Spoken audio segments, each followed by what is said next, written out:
I'm Harley Jean.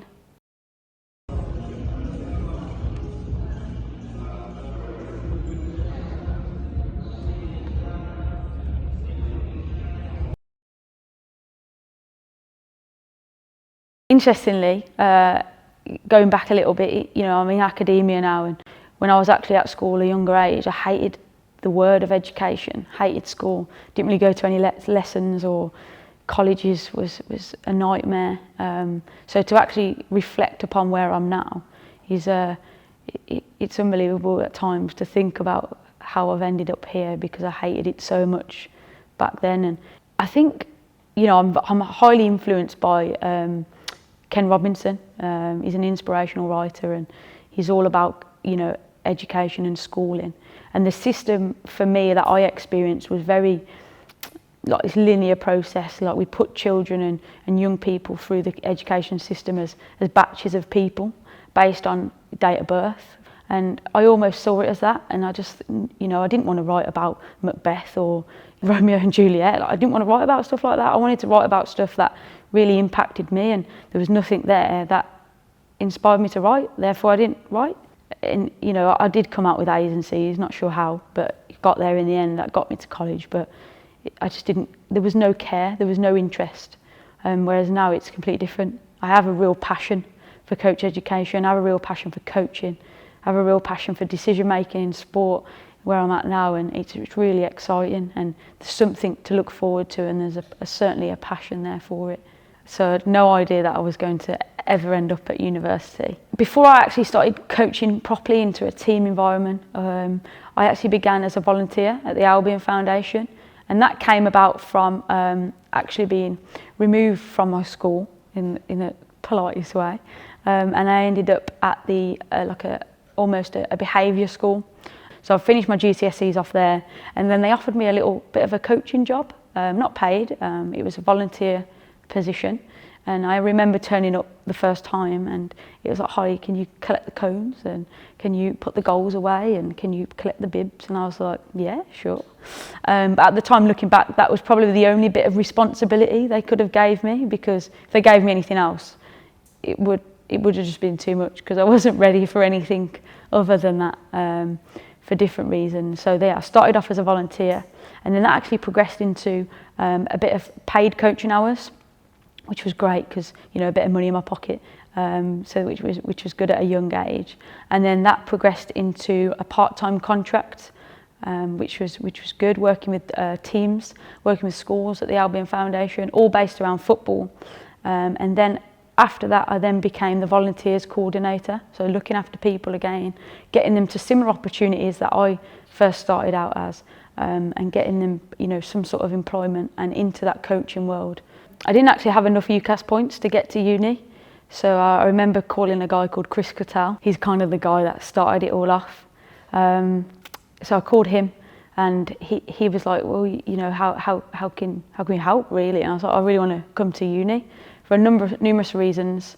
One, to almost get me out of the area that I grew up in, and I think it was a good time to make a fresh start. So I ended up on a HND, so I didn't have enough UCAS points to get onto the degree pathway, and that was in sports coaching and physical education. So that's where the journey originally started at the University of Worcester. I think it was more so a starting point of what kind of coach you want to be, or what coaching are you doing now.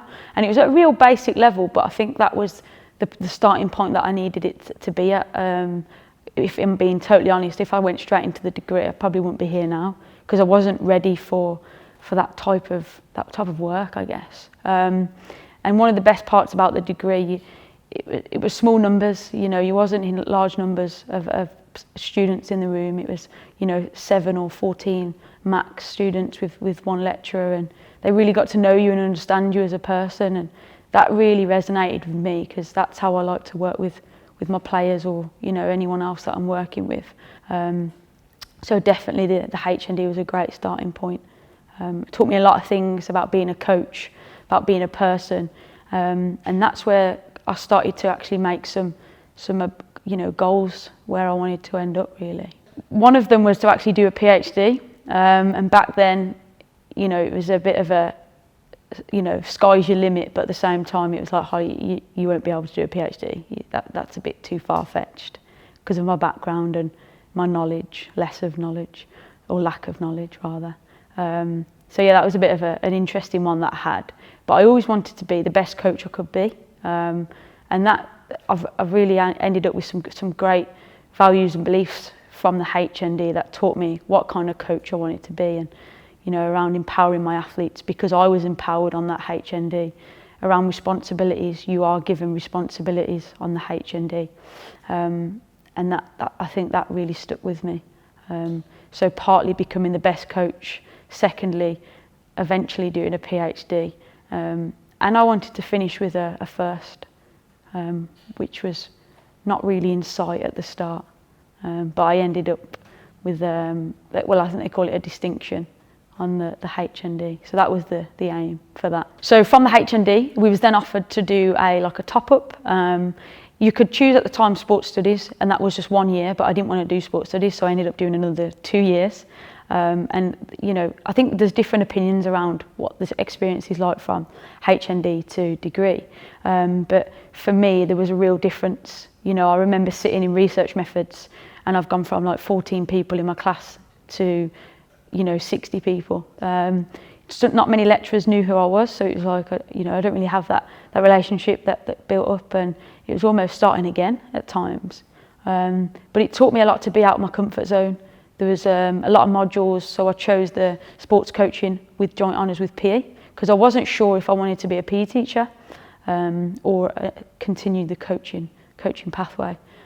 So I ended up doing both, which was highly recommendable, because you can almost experience and explore both. Then once I'd finished the degree, finished with the first class, which was one of the main aims of it, I then chose to do the sports coaching MSc here, which was highly influenced by Don and Andy, who are clearly a big part of my journey, especially now. Can't really thank them enough from the opportunities that they throw at me. But mainly, I didn't really know them back then, but it was always interesting that I knew they was doing the MSc. So that was the next step for me. I went for the MSc studentship, and I kind of knew I knew I wasn't going to get it. I was faced up against some other people that had better qualifications than me and more experience in that role, but I went for it. But even though I didn't know I was going to get it, even though I knew I wasn't going to get it, I still went for it, and I was quite upset when I didn't get it, if that makes sense. So that was quite impactful early on, before I even started the MSc. Taught me a lot, actually. Big learning curve that you've got to work harder. From the actual rejection from not getting the MSc studentship, I didn't give up there. So I actually got offered a football development officer's role. So the university didn't actually have one. So I was like the first one almost. And I remember going for the interview or the first day and stuff, and I was like, what's this role about? And they were like, we're not sure, you create it as your own. And I was like, okay, I've never really experienced this kind of freedom before. Normally you go into a job and they tell you this is what you've got to do. So yeah, the FDO role started from, just trying to understand what could be done. So I firstly started off going into schools within Worcester, promoting girls football, because that's my passion, and almost taking over the school's girls football team. So becoming that coach for the team, training them, coaching them, whatever it looked like, because obviously each school was very individualised, because some schools were almost prioritising other sports, which was quite a bit of a battle at the start, trying to win the PE teachers over and say, look, football's great. So we did that first, and then from that we then kind of set up like little satellite clubs, bringing the schools to our uni to promote the uni, and that worked well. It's still going now. And then we're almost at the point of setting up a schools league. So in the area at the moment for female participation, playing football is not great really. It's a bit of a hit and miss. The girls turn up, there's no refs, there's not much there for them to enjoy. So we came up with the idea is all the schools that I'm in, we'll create a schools league so they can all have some kind of competition and structure to their football experience at school. So from the FDO stuff, I then started up the women's futsal team here at the University of Worcester. We don't have one, so I actually want to create one. We started off with like a very recreational style, where I just want the girls to actually come and play along and get involved and understand the sport. And now we're looking to enter a team into Bucks next season, which we've got quite a bit of interest for a futsal women's team here as well, which is really exciting to get going. Not sure if I'm going to be the player or the coach, because I still want to play. But yeah, that's another part. So I'm at that point now where I've recently just finished the FDO post, and I've been working with a guy called Callum Terry, who's a real great guy, and he's taken on the role now. So I've kind of stepped down from that. But you know, he'll do amazing things with it, which I'm really proud of. So throughout my FDO experience, one of the key things that I actually learned as a coach or as a leader was how to actually look after people and how to make them almost do what I want them to do. So there was lots of schools, and I wanted it to look a certain way as it was starting off. And there was a bit of a skill there to actually how I actually want to lead people. And I have this term in my head around this servant leadership, and I actually wanted to serve these coaches that I work with and employed, so then they actually take upon the roles and responsibilities themselves and almost flourish within the environment that I've pushed them into a little bit. And Callum and Rosie are great examples of that, how they've really flourished with that environment and become great coaches on some of the FDO projects, especially the girls' community project. So I've just finished my MSc sports coaching, finished with distinction, which I'm pretty happy about, which was, I know it's not all about grades, but it does stay in the back of your head that you want the best grade possible. And I've just started my PhD studentship with Don and Andy and Christian as my supervisors, which is good. And I'm looking at team sports, coaches and players, naturalistic decision making. So I'm really excited to get going with that, and yeah, my first week, so it's really good. Yeah, love it. It's almost now when I speak to other students and speak to other players that I coach, for example, I really want to make that journey as individualised as possible, so they can actually, I almost call it the penny drop moment, when they realise, you know, there's something out there for me, it's not all bad, and education is a great place to be in. And you know, I think sometimes I feel like that I've flourished, I've had real flourished moments where, you know, I've opened up and almost just taken on any opportunity, whereas in my school days or earlier education experiences, it was almost like never even looked for them. So it's quite a big difference in comparison to how I viewed education to how I view it now. So I think one of the key messages and one of the key principles or values and beliefs I hold as a coach is, when I was a player, I really hated being treated like a robot. You know, like you see in teams now that coaches want players to play a certain way, and that just never fitted with me. I was really creative. I was really, you know, I used to run around the field and almost do what I wanted to do, but that worked in a way. I was a very creative player and always wanted to do random things with the ball and try new things out. So whenever I entered a team that didn't want that, I really struggled. So I always thought, how many other players are potentially like me or could be like me, but have never been allowed to be that way. They've always had that conformity and always had to be a certain way or play a certain way because of the team or the coach's philosophy or objectives. So that has always stayed with me, and whenever I coach or speak to players or look after players at any point, I always think, well, you know, what type of player are you? How do you want to play? What is your playing style, and how can I utilise your strengths rather than utilising my strengths as a coach? And actually, you know, how can we work together and make you the best possible player rather than trying to turn you into some sort of robot that works for the team? So that's something that really has stayed with me for such a long time, because I've had playing experiences where I've come up against that, and it's not been the best experience because they've asked me to play a certain way. I've tried, but it just didn't pay off. So that always stayed with me, and that's something I take, and my values and beliefs are, you know, to empower players, get them to you know, take responsibility, do whatever they want on that pitch or the court, you know, manipulate the ball in whatever way you want, as long as it works and it's successful to you and us as a team. And, you know, at some point it has to be individual, regardless if we're in a team, but you have to have players that are characters, that are individual and able to express themselves, because everybody's very unique, but sometimes we just have this ideal picture in our head that everybody has to sometimes look the same. And I'm not sure I agree with that in teams.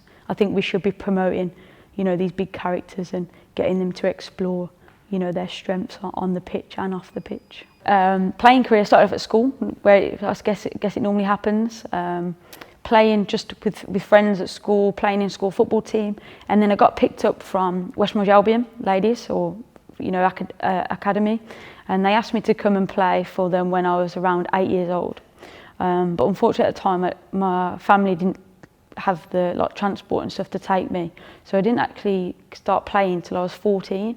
I used to play with my friends and that, but not in a team, which was odd because it's quite old now in this time to play in a team if you wasn't younger than 14. So I was 14 and then I signed for Albion, which was my team anyway, so it was amazing. Started playing there, was captain, loved it. It was the best thing ever. And then that progressed to spending a bit of time at Villa. Then I actually signed for Birmingham City ladies. That lasted quite a while, but it was an interesting dynamic. I don't think I wasn't mature enough for the process. There was strict diet, strict training processes, travelling a lot with the team, and there was a lot of older members in the team, and I wasn't mature enough and I didn't have that experience enough to adapt to this kind of different environment, and I was very immature at the time, and I kind of probably messed up that opportunity, but I'm okay with that. Like I don't have any regrets because it's taken me on a different path. Played for England colleges, which then got to alongside when I was playing for Birmingham City. So that was I was in the squad when they won the FA Cup, which was pretty cool. So I've got some nice little memories and little medals and stuff there for that. Then I went to play for Wolves for a little bit, which was good, but I always never really fitted the football environment. Like, I'm really tiny, really weak, and then soon as everybody started to get a little bit older, it was like everyone else was growing and I stopped growing. So I remember being on a pitch and it was almost like I was playing against women that were way too strong for me to even go up against. And I just remember thinking that this isn't for me anymore. Like, I don't want to keep getting hurt every week and getting chopped and, you know, going home with bruises and stuff. And then I found futsal. So the playing career slightly changed, and futsal for me is just the best thing ever. Like, it suits me as a player, you know, really creative, really short, really quick, lots of tricks on the ball. You know, there's not much time to think, and you just got to react, and really well. It's really going really well with futsal at the moment. So currently playing for Birmingham City futsal women with my manager called Iklak, who's a great role model as I'm starting to go into the coaching world of futsal. So yeah, career-wise, in terms of playing, he's okay. Like, and there's England women's futsal team starting up, so I've got a bit of a target to hopefully, you know, tread into that a little bit. But yeah, really good from football to futsal. I didn't actually get into futsal through playing. It was more so coaching, and then I found the playing side of it. So I found a guy called Chris Bright, who has type 1 diabetes. Had no idea what diabetes was, so I learned a lot around his disability. And then he was like, oh, you know, have you played futsal before? I was like, nope. So it was a new world, very different. And then he said, like, oh, we want to create the first UK's all diabetic futsal men's team. I said, okay, like, where do we start? So it was a long process for that. But then we ended up playing in Slovakia with a team that we've created that all have diabetes, all from around the UK, and we actually competed in a Euro tournament, the Euros in Slovakia in 2017. It's a great experience, and I was actually the manager of the team, which is quite a high role for me when I don't really know much around futsal. But I think the reason it worked so well is that I was able to actually win players over. You know, these players that we were working with, they're full-grown men, they're married, they have children, and they see this young female coming into a team, and there's a few barriers there already, you know, around knowledgeability and power and, you know, almost who says what. So it was really interesting how I had to win them over, but in a quite a quick time, I already had those relationships. I was able to build them up, and yeah, it was a great environment. I really focused on creating the best possible environment for these guys. Nobody knew each other because we're all around from different parts of the country. So it's really crucial that we had the dynamics right in the team. You know, we was making sure these relationships were strong, that we trusted each other, and that we had a real care for the players, bearing in mind they actually did have a disability, which was my first experience working with any disability or in sport or anything like that, which was all brand new. And the sensitivity and the variety of how we plan sessions and look after our players and eating and just little things like that you'd never think about if I didn't have that exposure. So yeah, then we actually came 11th in the tournament, which is pretty good considering when the UK have never actually had a UK's all diabetic futsal team.